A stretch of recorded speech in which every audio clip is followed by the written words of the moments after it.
New year పార్టీకి plan చేసుకుంటున్నారా? అయితే జాగ్రత్త, పోలీసుల సూచనల్ని ఖచ్చితంగా పాటించండి, లేదంటే చిక్కుల్లో పడతారు.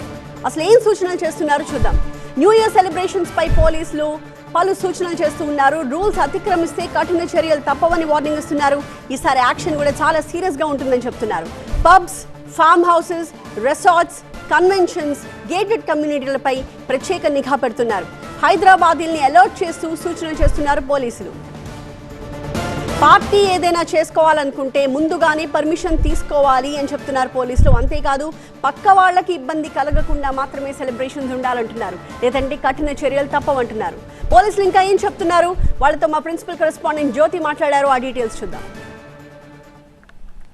ఈ డ్రంక్ అండ్ డ్రైవ్ తనిఖీలు ఎంత సీరియస్గా తీసుకున్నారు సార్? ఏ స్థాయిలో ఫోకస్ పెట్టారు? డెఫినెట్లీ ఇది చాలా మన సిపి గారి ఆధ్వర్యంలో ఈ డ్రంక్ అండ్ డ్రైవ్ని చాలా ప్రయారిటీగా తీసుకున్నాము.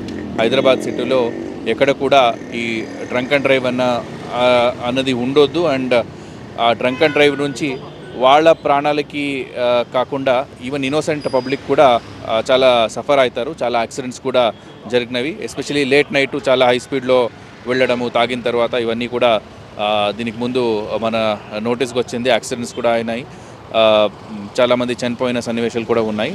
దానికోసం దీన్ని ప్రయారిటీగా తీసుకున్నాము.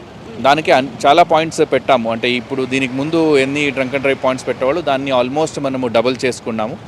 సో ఈ అన్ని ప్లేస్లో కూడా సిబ్బంది నైట్ టైం కూడా పెడుతున్నాము. ఇంకా వేరే ప్లేసెస్లో కూడా ఈ నైట్ టైము ట్రాఫిక్ మానిటరింగ్ కూడా ఎక్కువ సిబ్బందిని పెట్టి మానిటర్ చేస్తున్నాం. ఎక్కువ ఈ పబ్స్ ఉన్న ఏరియాలో మన ఫోకస్ ఉంటుంది.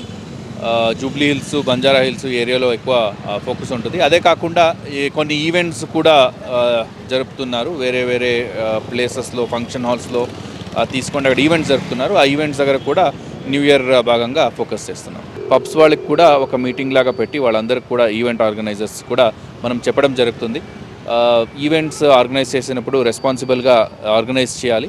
అట్లనే అందరికి కూడా వచ్చిన వాళ్ళు తాగి బండి నడిపించకుండా వాళ్ళు కూడా చూసుకోవాలి. సఫిషియెంట్ డ్రైవర్స్, వాళ్ళు ఎక్కువ తాగారు, వాళ్ళు బండి నడిపించో కండిషన్లో లేరంటే డెఫినెట్లీ వాళ్ళు వేరే డ్రైవర్ని తీసుకొని వెళ్ళాలి. దానికి ప్రావిజన్స్ కూడా ఈ ఆర్గనైజర్స్ చేయాలి. అంటే సెలబ్రేట్ చేసుకున్న తర్వాత మీరు చెప్పినలాగా త్రిబుల్ రైడింగ్ చేయడము, స్టంట్స్ చేయడం ఇవన్నీ చేస్తే డెఫినెట్లీ వాళ్ళపైన యాక్షన్ తీసుకుంటాం. ఆ 2 వీలర్స్ కావచ్చు, లేకపోతే ఎవరైనా సరే ఈ మద్యం సేవించి పట్టుపడితే ఖచ్చితంగా వాళ్ళ మీద సీరియస్ యాక్షన్ ఉంటుంది. అంతేకాకుండా ఈ న్యూ ఇయర్ని దృష్టిలో పెట్టుకొని ముందస్తుగానే ఈ తనిఖీలు చేస్తున్నామంటూ కూడా హైదరాబాద్ ట్రాఫిక్ డీసీపీ రాహుల్ హెగ్డే చెప్తూ ఉన్నారు. విడిచి లిస్ట్ యశ్వంత్తో కలిసి జ్యోతి, TV9 హైదరాబాద్.